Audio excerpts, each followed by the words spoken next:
पंकज के घर। हाय, मर गई रे पंकज बेटा, पंकज। दादी, अरे दादी, ये क्या हो गया?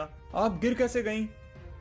पता नहीं बेटा, अचानक पैर मुड़ गया। आह, आह, आइए दादी, मैं आपको उठाकर बिस्तर पर लेटाता हूँ। आइए, धीरे धीरे। पंकज, मेरे पैरों में तो बिल्कुल भी जान नहीं है। ऐसा लग रहा है, देखो ना, हिल ही नहीं रहा है पैर। ये अचानक क्या हो गया दादी? आप लेटी रहिए, मैं वैद्य जी को बुलाकर लाता हूँ। कुछ देर बाद पंकज वैद्य जी को साथ लेकर अपने घर वापस आता है। देखिए ना वैद्य जी, दादी को अचानक क्या हो गया? वो एकदम से गिर पड़ी। वैद्य जी दादी की जांच करते हैं, फिर लगता है कमजोरी की वजह से ये अचानक गिर पड़ी होंगी। बुढ़ापे में अक्सर ऐसा हो जाता है। कोई अंदरूनी चोट तो नहीं लग रही है। मैं कुछ दवाइयाँ और लेप देता हूँ, इनके पैर पर लगा देना। जी ठीक है वैद्य जी। पंकज को दवाई और लेप देकर वैद्य जी चले जाते हैं। पंकज दिन रात दादी की सेवा में लगा रहता है। 5 दिन बीत जाते हैं, लेकिन दादी अभी भी खड़ी नहीं हो पा रही थी। जब भी वो खड़ी होने की कोशिश करती, नीचे गिर पड़ती। पंकज एक बार फिर से वैद्य को ले आता है। वैद्य जी, आपका दिया हुआ लेप लगाया, दवाई खा ली, फिर भी दादी के पैरों पर कोई असर नहीं हो रहा है। क्या हुआ है इनके पैरों को? शायद इनके पैरों की नस अकड़ गई है। तुम ये तेल ले लो और इनके पैरों की मालिश करो। नसें खुल जाएंगी तो पैर चलने लगेंगे। पंकज रोज दिन में 2 बार दादी के पैरों में तेल की मालिश करने लगता है। एक दिन, बेटा अब और कितने दिन ऐसे ही मेरा सेवा करते रहोगे? अरे तू ज्यादा दिन काम पर नहीं गया तो वो लालचंद सेठ तुझे नौकरी से निकाल देगा। भले निकाल दें दादी, लेकिन आपको ऐसी हालत में छोड़कर मैं कहीं नहीं जाऊंगा। अरे बेटा, अगर नौकरी पर नहीं जाएगा तो कमाएगा क्या? अभी तो मेरे दवाई पर कितना ज्यादा खर्चा हुआ है, और ऊपर से तेरी नौकरी भी छूट गई तो हम खाने पीने के भी मोहताज हो जाएंगे। लेकिन दादी, आप तो बिल्कुल भी पैर नहीं हिला पा रही हो। ऐसे में आपको अकेला छोड़कर चले जाना मुझे ठीक नहीं लग रहा। अरे मुझे क्या होगा, मैं तो ऐसे ही पड़ी हूँ बिस्तर में। अपने आप चल भी नहीं सकती। तू मेरी चिंता मत कर और अपने काम पर जा। दादी के बहुत जोर देने के बाद पंकज काम पर जाने लगता है। वो सुबह जल्दी उठकर घर के सारे काम करके दादी को खाना खिलाकर काम पर जाता है,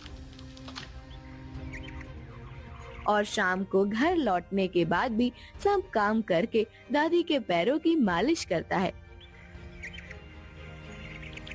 एक बार जब पंकज दादी के पैरों की मालिश कर रहा होता है, तब बेटा पंकज, अब तो मालिश करते हुए भी बहुत दिन हो गए, लेकिन इसका कोई असर नहीं हो रहा है। सच कहूँ तो मुझे बहुत बुरा लगता है। मैं ऐसी पड़ी हुई होती हूँ, तू घर का सारा काम करके काम पर जाता है और आने के बाद भी बाकी का काम करता है। वो सब हो जाने के बाद इतनी देर तक मेरे पैरों में मालिश करते हो। मैं तो तुम पर बोझ बन गई हूँ। दादी, ये क्या कह रही हैं आप? आप मुझ पर बोझ कैसे हो सकती हो? आप तो मेरी माँ समान हो। मेरे माता पिता के गुजर जाने के बाद आप ही ने मुझे पाल पोस कर इतना बड़ा किया है, तो मेरा भी तो फर्ज बनता है ना कि मैं आपके लिए कुछ करूं। आप ये सब सोचना बंद कीजिए। मैं कल ही फिर वैद्य जी को बुलाता हूँ, देखते हैं वो क्या कहते हैं।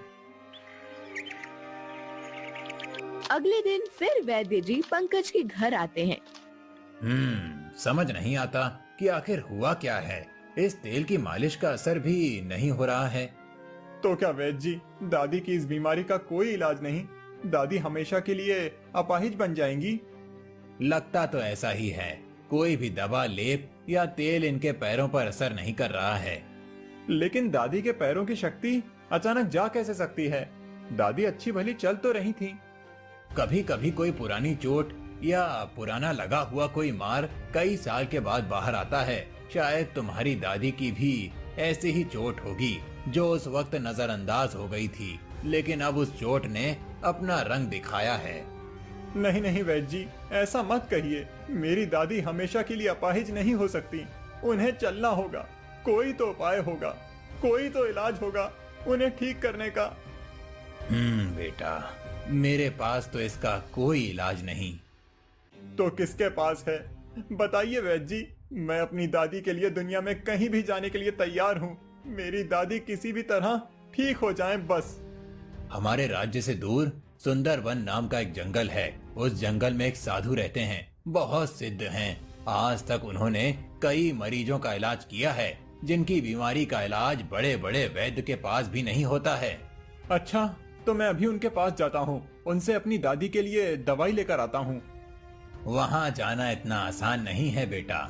उस जंगल में जाने के लिए हमारे राज्य के शत्रु राज्य से जाना होगा।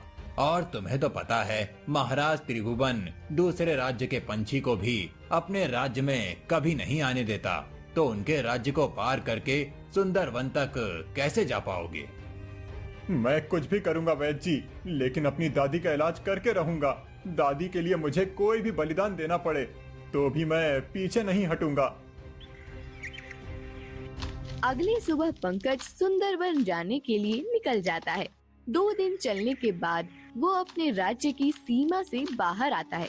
बहुत थक जाने की वजह से वो वही झाड़ियों में बैठ जाता है। वो आराम कर रहा होता है कि तभी उसे किसी की आवाज सुनाई देती है। बचाओ, बचाओ! पंकज उठकर यहाँ वहाँ देखता है तो एक शेर एक गाय को पकड़कर ले जा रहा होता है। अरे, ये शेर तो इस गाय को मार डालेगा। मुझे इसे बचाने के लिए कुछ करना चाहिए। क्या करूं, क्या करूं? तभी पंकज के दिमाग में एक बात आती है। वो अपनी मशाल जलाता है और भागकर उसके पास आता है। वो मशाल को शेर के सामने पकड़ता है। शेर आगे को देखकर डर जाता है और गाय को छोड़ देता है। तुम्हारा बहुत बहुत शुक्रिया। आज अगर तुम समय पर नहीं आते तो पता नहीं मेरा क्या होता। अरे, ये तो हमारा फर्ज है। गाय तो हमारी माता समान होती है। मेरे सामने वो शेर तुम्हें लेकर जा रहा था तो मैं कैसे चुप बैठ सकता था? लेकिन तुम यहाँ क्या कर रहे हो? क्या बताऊं, मेरी दादी बहुत बीमार हैं। उनके इलाज के लिए मैं सुंदरवन में एक साधु महाराज को ढूंढने जा रहा हूं। अभी अभी मैंने मेरे राज्य की सीमा पार की है। आराम करने के लिए थोड़ा बैठा था, अब आगे जा रहा हूं। क्या हुआ है तुम्हारी दादी को? कुछ दिनों पहले मेरी दादी के पैरों की शक्ति अचानक चली गई और वो गिर पड़ी, और तब से वो बस बिस्तर पर हैं। वैद्य जी ने बहुत प्रयास किया लेकिन कुछ नहीं हुआ। इसीलिए मैं उन साधु के पास जा रहा हूँ। मेरी दादी के सिवा मेरा इस दुनिया में कोई नहीं है। मेरे माता पिता के गुजर जाने के बाद उन्होंने मुझे संभाला है। खुद भूखा रहकर मेरा पेट पाला है। मैं मेरी दादी को तकलीफ में नहीं देख सकता। अच्छा, मेरी शुभकामनाएं तुम्हारे साथ है। तुम्हारी दादी जल्दी स्वस्थ हो जाएंगी। पंकज आगे चलने लगता है। कुछ दूर जाते ही महाराज त्रिभुवन के सिपाही उसे पकड़ लेते हैं और त्रिभुवन के सामने हाजिर करते हैं। महाराज, ये लड़का दूसरे राज्य का है, हमारी राज्य की सीमा में पकड़ा गया है। तुम कहाँ से हो लड़के? मैं कनकपुर से आया हूँ, सुंदरवन जा रहा हूँ। क्या? कनकपुर? मतलब तुम हमारे शत्रु राज्य के रहवासी हो? महाराज, ये जरूर शत्रु का गुप्तचर होगा, तभी तो छुपते छुपते जा रहा था। सही कह रहे हो। बंदी बना लो इसे। नहीं नहीं महाराज, गुप्तचर नहीं हूँ, एक सामान्य नागरिक हूँ। मैं तो अपनी दादी का इलाज कराने के लिए सुंदरवन में साधु को ढूंढने जा रहा हूँ। कहानी मत बनाओ। अब पकड़े गए हो तो कोई भी बहाना बना रहे हो। मेरा विश्वास कीजिए, मैं सच बोल रहा हूँ। पंकज चिल्ला चिल्ला कर कह रहा था, लेकिन कोई उसकी बात का विश्वास नहीं कर रहा था। तब गाय वहाँ आ गई। महाराज की जय हो। महाराज, ये लड़का सच बोल रहा है। ये बिल्कुल सीधा साधा लड़का है और कोई गुप्तचर नहीं है। ये सुंदरबन जा रहा था, तभी रास्ते में इसने मेरी मदद की, मुझे एक शेर से बचाया। बहादुर लड़का है, तभी तो अपनी दादी का इलाज के लिए बिना कुछ सोचे अपने शत्रु राज्य से होकर जा रहा है। अब तो गौ माता कह रही हैं, तो मुझे विश्वास कर लेना चाहिए। लेकिन लड़के, एक बात समझ नहीं आई कि तुम किस साधु की बात कर रहे हो। हमें तो उनके बारे में कुछ नहीं पता है।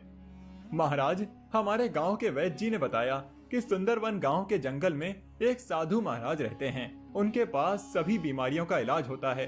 बड़े से बड़ा वैद्य भी जो इलाज नहीं कर सकता, वो इलाज साधु जी करते हैं। अच्छा, अगर ऐसी बात है तो मैं भी चलता हूँ तुम्हारे साथ। मेरा पुत्र कई दिनों से बीमार है। राज वैद्य ने कहा है कि उनके मस्तिष्क में गठान हो गई है और उसका उपाय उनके पास नहीं है। मेरे पुत्र के पास बहुत कम समय बचा है। अगर साधु महाराज ने उसका इलाज कर दिया तो इस राज्य का राजकुमार जीवित रहेगा। जरूर महाराज, चलिए हम चलते हैं। सुंदरबन में साधु अपनी कुटिया में बैठे होते हैं। तब दानव उनके पास आकर, ए साधु, सुना है तेरे पास कई प्रकार के रोगों की दवाई है। मुझे भी एक दवाई चाहिए जिससे मैं हमेशा के लिए अमर हो जाऊं। नहीं नहीं, मेरे पास ऐसी कोई दवाई नहीं है। इस धरती पर जो भी आता है उसकी मृत्यु अटल होती है। नहीं, मेरी मृत्यु नहीं हो सकती। मुझे इस पूरी धरती पर राज करना है। तुम मुझे वो दवाई दे दो। मैंने एक बार कहा ना कि मेरे पास ऐसी कोई दवाई नहीं है। साधु की बात सुनकर दानव को बहुत गुस्सा आ गया। उसने अपनी शक्तियों से साधु को एक सुअर में बदल दिया। फिर उनकी कुटिया को अपनी शक्ति से वश में कर लिया और वहाँ से चला गया। कुछ देर के बाद पंकज गाय और राजा के साथ उनके कुटिया के पास पहुँचा। जैसे ही पंकज भीतर जाने वाला था, तब सुअर बने साधु ने कहा, भीतर मत जाना पुत्र। एक दानव ने मेरी कुटिया को वश में कर लिया है और मुझे भी सुअर बना दिया है। अगर तुम इस कुटिया के भीतर गए तो मैं ठीक हो जाऊंगा, लेकिन तुम्हें अपनी जान से हाथ धोने पड़ेंगे। कोई बात नहीं साधु जी, मुझे मेरी दादी को बचाना है और उसके लिए मैं कुछ भी कर सकता हूँ। गौ माता, अगर मुझे कुछ हो गया तो तुम साधु जी से दवाई लेकर मेरी दादी को दे देना और उनसे मेरी मौत के बारे में कुछ मत कहना। इतना कहकर पंकज कुटिया के अंदर चला गया। उसके जाते ही साधु जी फिर से अपने रूप में आ गए, लेकिन पंकज मूर्छित होकर जमीन पर गिर गया। तब, साधु जी, ये लड़का बहुत जोखिम उठाकर यहाँ तक पहुँचा है। इसकी दादी के सिवा और कोई नहीं है। अपनी दादी के लिए इतना बलिदान करने वाले इस लड़के की जान बचनी चाहिए। आप कुछ कीजिए। आप तो हर तरह के रोग का इलाज कर सकते हैं ना? हाँ, जिस लड़के ने मुझे मुक्त करने के लिए अपने बारे में नहीं सोचा, उसे मैं ऐसे मरने नहीं दूंगा। फिर साधु अपनी दिव्य जड़ी बूटियों से पंकज को ठीक करते हैं। पंकज साधु जी से अपनी दादी की बीमारी की दवाई लेता है। राजा त्रिभुवन भी अपने बेटे के लिए साधु से जड़ी बूटी लेता है। दोनों अपने अपने राज्य लौट जाते हैं। लौटते हुए राजा त्रिभुवन पंकज को उसके बलिदान के लिए पोतली भर के सोने की मोहरें देता है। घर आने के बाद पंकज दादी को दवाई देता है। पंकज की दादी ठीक हो जाती हैं और दोनों खुशी खुशी रहने लगते हैं। सुरेश खाने की खोज में जंगल से गुजर रहा था। कितनी दूर चलकर आया हूँ, लेकिन अभी तक खाने को कुछ भी नहीं मिला है। हे भगवान, कब तक ऐसे भटकता रहूंगा? इस गरीबी को खत्म करने का कोई ना कोई तो इलाज करना ही पड़ेगा। मैं थक गया हूँ। सुरेश ऐसे बात करते हुए जा रहा था कि तभी उसकी नजर एक पेड़ के टहनी पर गई। उस टहनी पर एक सुनहरे रंग का पंछी बैठा था। उसका शरीर चमक रहा था। अरे वाह, कितना सुंदर पंछी है, कितना चमक रहा है ये कहीं सोने का तो नहीं? वाह वाह भगवान, अभी अभी मैंने आपसे कुछ मांगा और आपने मेरी इच्छा पूरी कर दी। अगर मैं इस पंछी को पकड़कर बेच दूं तो मुझे कितने पैसे मिलेंगे? चलो अभी इसे पकड़ लेता हूँ। सुरेश ने उस पंछी को पकड़ लिया। छोड़ दो मुझे छोड़ दो, मुझे अपने ग्रह पर लौटना है। अरे, ये पंछी तो बोलता भी है। वाह वाह, मेरे तो भाग्य ही खुल गए। वाह, अब तो इस पंछी को मैं एक बार में नहीं बेचूंगा, रोज इसका एक एक पर निकाल कर बेचूंगा। सोने का भाव तो वैसे भी बढ़ता रहता है, अभी बेच दूं तो आगे जाकर घाटा ना हो जाए। नहीं, मैं बिकाऊ नहीं हूँ, मुझे छोड़ दो, मुझे अपने घर जाना है। सुरेश पंछी को ले जाने लगा। पंछी जोर जोर से चिल्ला रहा था। तभी वहाँ से गोपाल आया।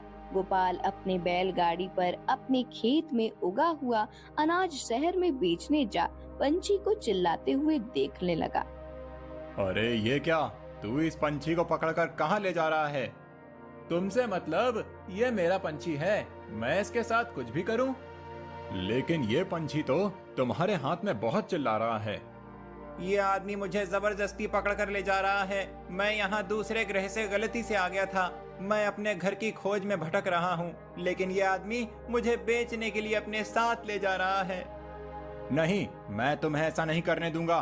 तुम्हें इसे बेचने की क्या जरूरत है? मैं बहुत गरीब हूँ, खाने के लाले पड़े हैं। अगर मैं इसे बेच देता हूँ तो मुझे बहुत सारे पैसे मिलेंगे। अगर ऐसी बात है तो इस पंछी को मुझे दे दो और उसके बदले मेरी इस बैलगाड़ी पर जितना भी अनाज है वो सब तुम ले जाओ।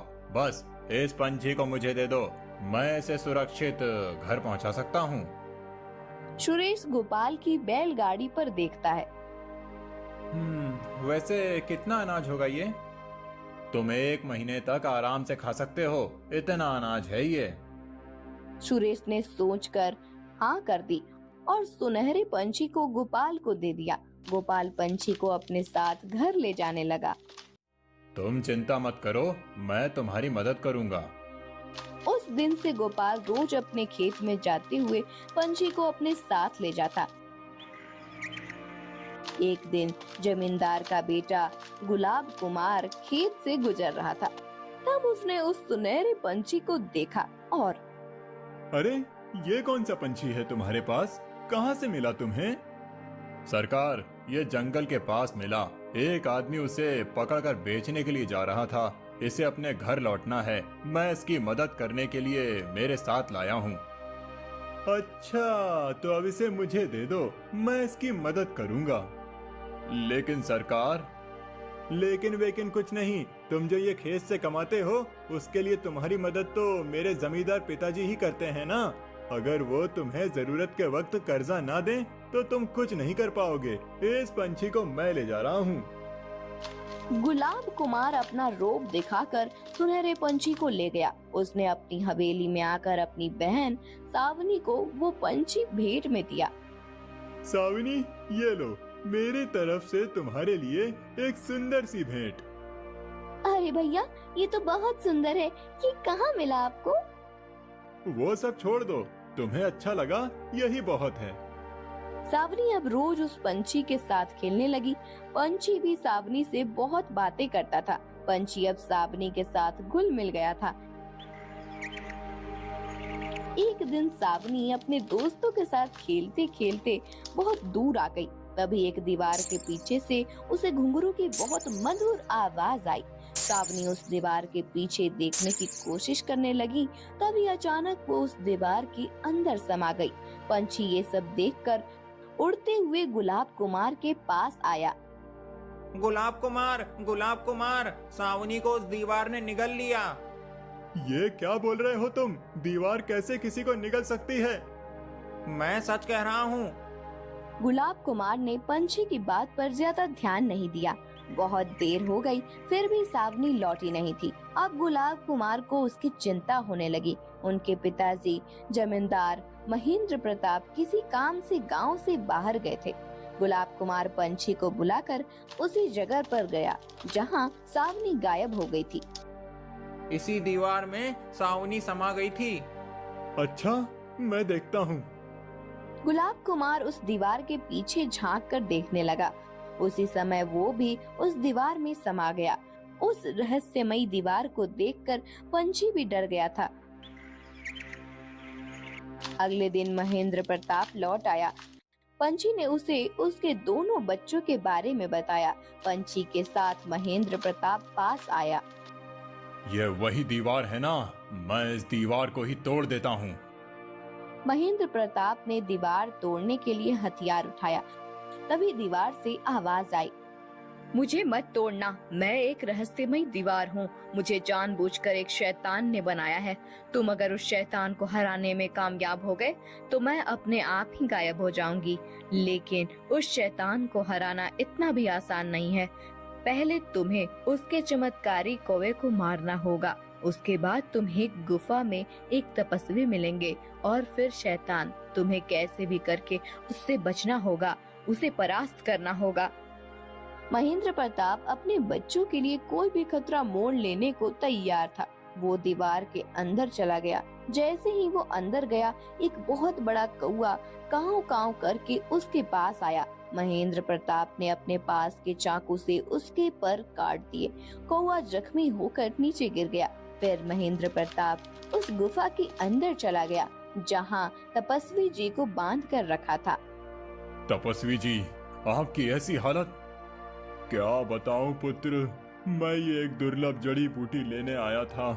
वो जड़ी बूटी बहुत दुर्लभ है, 100 साल में उगती है। उस जड़ी बूटी का इस्तेमाल करके आयु बढ़ाई जा सकती है। मैं ऋषियों के लिए उस जड़ी बूटी को ले जाने वाला था, लेकिन उस शैतान को इस बारे में पता चल गया और उसने मुझे यहाँ कैद कर लिया। तपस्वी जी, उस शैतान ने मेरे बच्चों को भी यहाँ कैद कर लिया है। मैं उन्हें छुड़ाने आया हूँ। पुत्र, तुम्हारे बच्चों को भी उसने वो जड़ी बूटी लाने के लिए ही कैद किया है। गुफा के बाहर एक तहखाना है।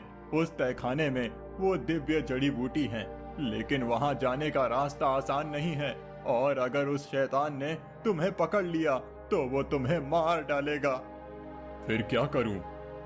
वहाँ एक पोटली रखी है, उसमें एक भस्म है। जब भी तुम्हें ऐसा लगे कि तुम मुश्किल में हो, इस भस्म को अपनी मुट्ठी में पकड़कर अपनी इच्छा मन में कहो। जो भी तुम कहोगे वो पूरा हो जाएगा।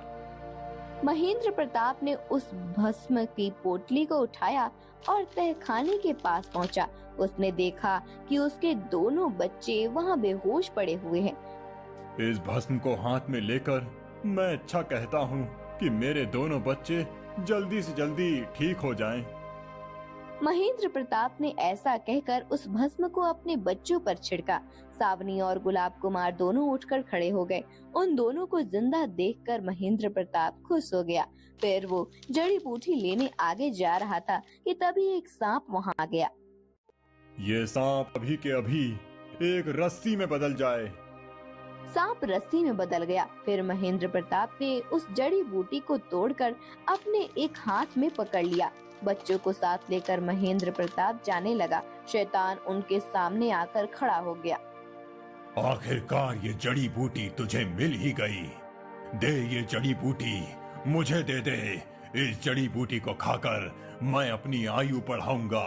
मेरे पास इतनी शक्ति आ जाएगी कि मैं किसी को भी परास्त कर दूंगा।